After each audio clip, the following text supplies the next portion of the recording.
Nintendo is a lot of things to a lot of people. To some people it's a game company, to some it's a movie studio, perhaps a figurine manufacturer, tech company, publisher, platform holder, ruthless copyrights holder, hero, villain, and maybe everything in between. But if you had to sum up Nintendo's core business in one term, what would it be? I imagine most would probably say a video game company, and you certainly wouldn't be wrong. Is that honestly what they are? Is that even how Nintendo would define themselves? I'm certainly no expert on Nintendo's inner workings. My bona fides are okay. I've got a bachelor's degree in game design, I've worked as a professional game developer for nearly my entire adult life, and I'm honestly just an eternal student of the craft of making video games. That's right, I'm a 40-something-year-old man who's a massive nerd who loves Nintendo games and makes videos about them on YouTube. Ladies, try to contain yourselves. So, while I've had quite a bit of experience in the game industry, I've never worked directly with Nintendo of Japan. Pretty much all of this is simply me taking information Nintendo themselves has given throughout the years about their position in the industry via GDC talks, interviews, and just generally seeing how their games develop over the years. Now, with all of that out of the way and a decent amount of research, I feel fairly confident saying that Nintendo is not a video game company. Many of you are likely asking, how could Nintendo not be a video game company? They literally make video games all the time. And I think that's an incredibly valid statement, but please stick with me. But let me ask you this. But if they're just a video game company, why does their stuff always turn out so much more different than everybody else's?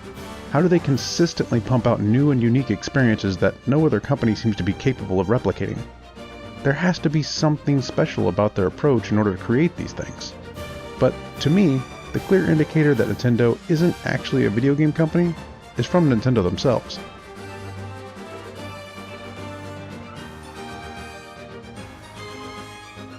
There's been numerous times where Nintendo has clearly stated they are not in competition with Sony, Microsoft, or any other game company. They aren't interested in being known as the company with the biggest, fastest, strongest game consoles. I actually have a lot more to talk about when it comes to Nintendo and how they managed to inject so much of their inventiveness and charms into their products, but I'll circle back to that at another time. How about we take a second and assume Nintendo is a hardware manufacturer, or a platform holder, rather than just a traditional game company. Let's take a look at all the products you can find with Nintendo's logo emblazoned across it. This would make most people think, well, if they're not a video game company, then I guess they must be a hardware manufacturer. And again, that's not entirely off base. Nintendo has created some of the most iconic and lasting hardware designs, many of which are still standardized today. So, are they a hardware manufacturer? Yes, to many that's exactly what Nintendo is. But again, is that how Nintendo would describe themselves? I'd again argue no. Because even when viewing them as a hardware manufacturer, Nintendo is a bit of an odd duck. When you look at Nintendo consoles, there's a lot of evidence that Nintendo doesn't really set out to make a console that's for the entire game industry to enjoy. They set out to make a Nintendo platform on which you can play Nintendo games. They just happen to design it in a way so that you can just so happen to play other games on it as well. When they make a console, they're thinking of unique and charming ways to play their games, not necessarily the games of other companies. And as mentioned before, Nintendo has said over and over again, they don't consider Sony or Microsoft to be their rivals. There's some that argue the reason that Nintendo makes their console so unique is to combat piracy. And there's certainly a shred of truth to that. After all, it's the entire reason they elected to go with the mini DVD format for the GameCube, because they wanted to make it more difficult to pirate their software. But Nintendo's approach to hardware design doesn't begin and end with anti-piracy measures. One of the reasons that Nintendo doesn't view Microsoft and Sony as rivals is because they have a mantra of avoiding conflict with other companies whenever they can. The former president of Nintendo, Hiroshi Yamauchi, we'll come back to him in just a little bit, even told junior staff at Nintendo, "We are weak, so we don't pick fights with other companies." And this is echoed by the late great Satoru Iwata when he championed the Blue Ocean strategy. He knew that Nintendo's strength didn't lie with going head-to-head with other companies, but rather with charting their own path where there wasn't nearly as much competition. And this mantra still guides Nintendo's actions to this day, and is likely the major reason why they are still around. This approach has allowed Nintendo to avoid chasing trends, well, not always, avoid getting into a graphical arms race, making all hardware more expensive for everybody, and they actually make a profit on their hardware, which is unlike most other video game manufacturers out there. So maybe Nintendo is mainly a hardware manufacturer? Maybe in some ways, but I still don't think this is quite how Nintendo views themselves or how they approach the design of their products.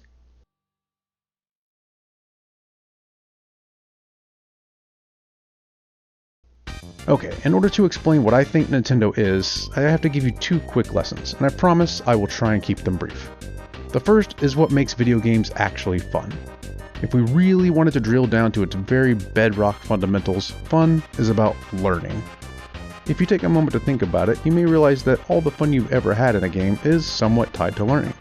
It's learning to master platform mechanics. It's learning the timing of that super difficult boss fight. It's learning how to read an opponent's moves in a fighting game. It's learning about what different enemies do in Mario. It's learning what items you'll need to complete that awesome weapon combo you've been looking for. Yes, it's an incredibly reductive definition of fun. But it's important to understand what the core of this fun is whenever you're going to decipher Nintendo's design philosophy. A well-designed gameplay mechanic presents the player with an opportunity to learn something. Great design is about finding a sweet spot for how difficult that lesson is to learn for the player. If you do most of the work for the player, it's very boring and uninteresting. If the lesson is too esoteric or difficult to understand, it can be frustrating and leave the player feeling rather impotent. Neither outcome is good for your game. Okay, so the second is a history lesson. Wait, stop, don't click away. I know there's already been a ton of ink spilled on the history of Nintendo, so I won't spend very long on this. If you really want to learn more all about the Hanafuda cards and the ties to the Yakuza, the paid-by-the-hour love hotels, the brief partnership with Disney, any of that, there are plenty of other resources available for you to dive into. I instead need to talk about Nintendo in the 1960s. The company was not doing so well, and they needed a hit product to keep the doors open. At this point, Nintendo's stock price was in the dumpster, and the future of the company was in some serious peril. But the more important part of this story is the one of a maintenance engineer. Now, I do want to say that I usually hate going into great man history. Nintendo's success was the culmination of hard work of hundreds of people, not just one. That being said, this person was so instrumental in the future success of Nintendo that his design philosophies have guided the company for generations, and still do to this day. And that genius is Gunpei Yokoi. Now, I'm sure many of you expected me to say Miyamoto, and look, I love Miyamoto. He's a living legend, and the industry would not be nearly as successful without him. But even Miyamoto-san had to learn from somebody. In fact, it's Miyamoto himself who stated, "I tend to think of Yokai-san as my master." And I also won't be talking about Yokoi's rather ugly exit from the company, and how Nintendo did him very, very dirty. But I actually still wanted to talk about the man and give him credit where credit is due. Nintendo, and hell, the whole game industry, would not be the same without this man. And it cannot be understated how instrumental Yokoi was in the success of Nintendo. And while Nintendo had dipped its toes in this industry before, it was now ready to take on its final form. That being the form of a... In 1969, the Nintendo president Yamauchi was touring the factory floor of one of their Hanafuda production facilities and encountered a young maintenance engineer playing with an invention. It was a mechanical extending arm that would end up being called the Ultra Hand. Yamauchi was so impressed with this toy and its creator that he ordered 1 million units be created in time for that holiday season. From there, the Ultra Hand sold like gangbusters and put Nintendo on the map as one of the premier toy makers for Japan.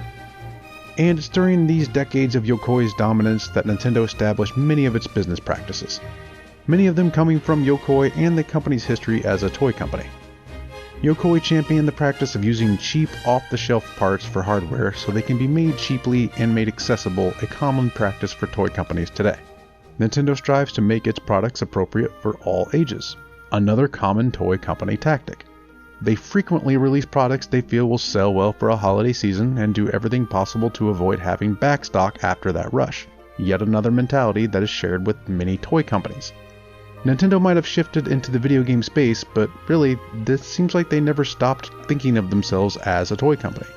While some of their toys rely on the presence of other consoles, that doesn't necessarily change the fact that they're clearly toys. I mean, let's look at these things. The Labo kits, Donkey Kongas, weird cart attachments, the e-reader, Game Boy camera, Pokemon Mini, the Ring Fit Ring mini consoles, the N64 expansion pack. Well, maybe not that last one, but still, Most of these products are designed to be played with for a while and then put away. You know, kind of like a toy.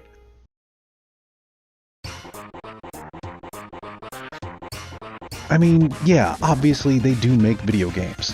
But not all toys are video games, and not all video games should be considered toys. But toys are what Nintendo has been making for the last 80 years, and they just happen to make them in video game form. I'd argue that Nintendo isn't setting out to necessarily make a video game, they're making a digital toy box for you to play with toys in.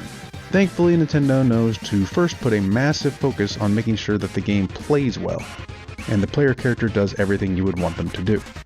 After all, Mario is the player's conduit, their stand-in, their avatar. The player needs to be able to easily manipulate and play with the toy as intended.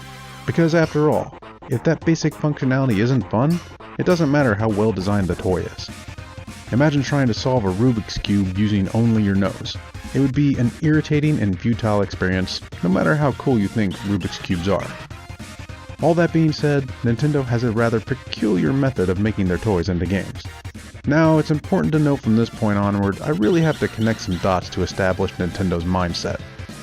They always seem to stop just short of openly saying this is how they operate, but with all the information I've been able to gather over my decades of studying the company, I feel fairly confident that this is a pretty close approximation of Nintendo's approach.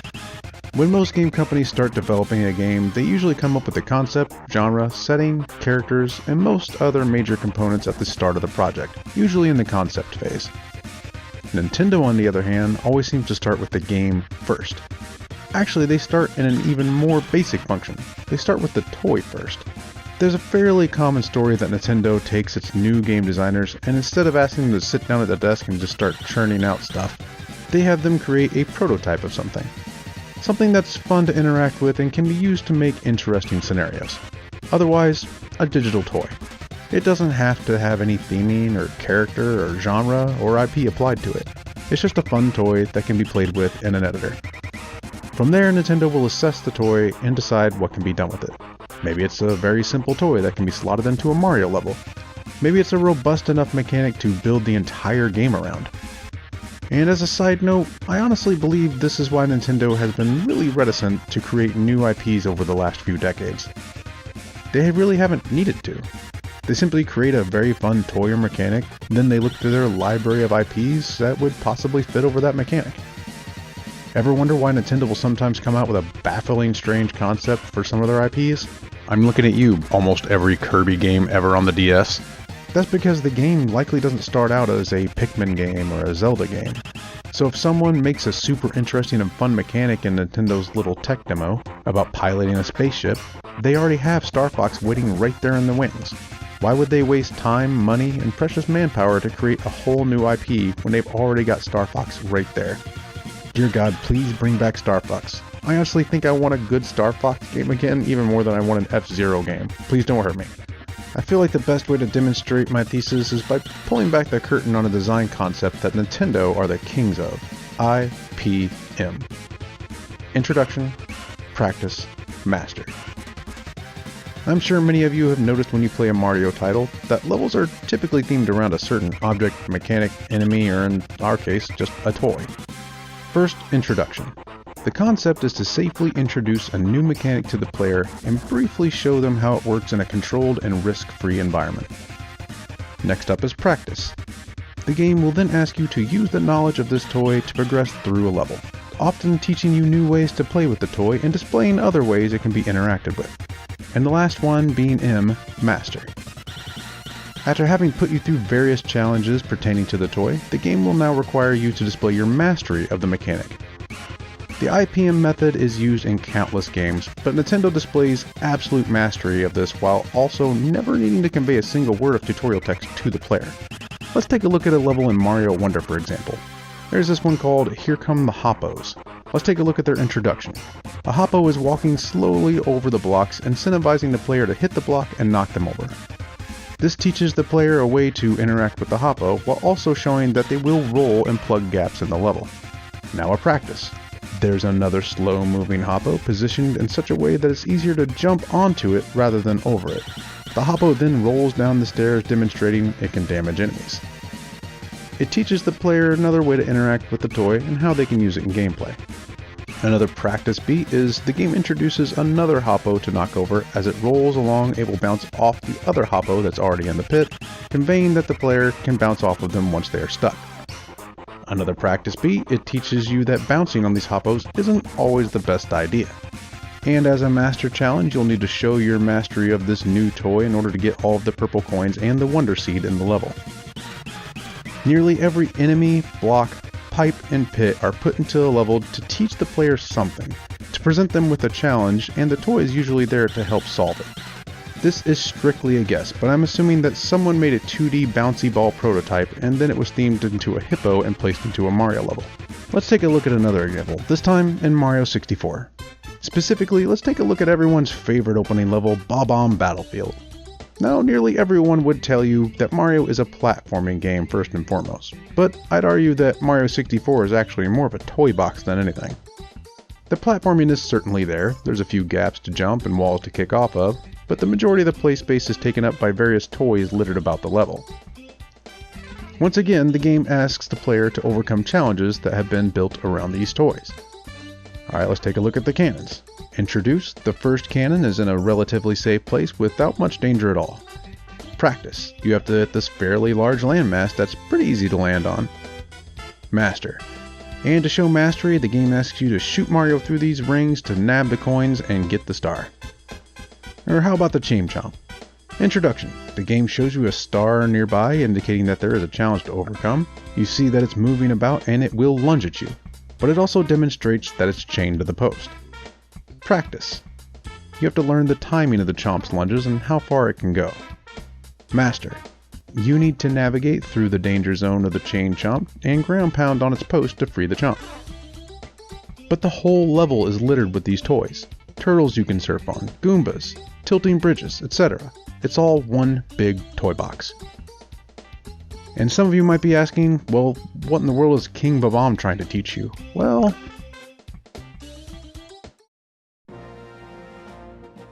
like I said in the beginning, Nintendo is a lot of things. They are a game company, they are a hardware manufacturer, and they are a multimedia company. But to me, and I think to Nintendo themselves, they never lost the spirit of being a toy maker. They never lost the drive to help people experience the same sense of joy and discovery and wonder that come along with getting a new toy when you were a child. There's obviously a lot more that goes into Nintendo's special brand of magic. They're able to inject a certain amount of whimsy and charm that I couldn't begin to analyze with a single YouTube video. Nintendo just has an incredible knack for designing a single toy and squeezing every last bit of enjoyment out of it.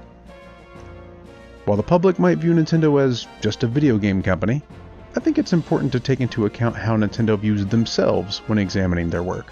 For those who still don't quite buy that Nintendo sees themselves as a toy company, I completely understand and won't argue with you, but I will leave you with this thought. Back in 2010, Shigeru Miyamoto sat down for an interview with Shigesato Itoi.